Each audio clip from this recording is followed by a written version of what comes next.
siz homiladorsiz va sizga voy sen homiladorsan, senga jinsiy aloqa mumkin emas deb aytishsa, umuman ishonmang.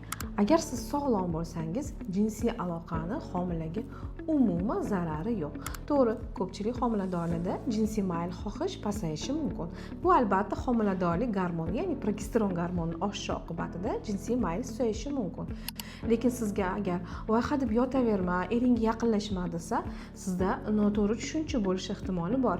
Ya'ni homiladorlik paytida jinsiy aloqa homilaga zarar yoki erta tug'ruqqa yoki homila tushishiga olib kelishi mumkin degan tushuncha bo'lishi ehtimoli bor.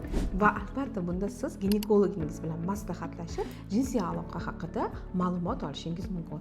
Va bilingki, ayol jinsiy aloqasi agar saqlangan holati bo'lsa, homiladorlik vaqtida uning holati va munosabatlar yaxshi bo'lganligi uchun albatta homila uchun ham ijobiy ta'sir o'tkazishi mumkin.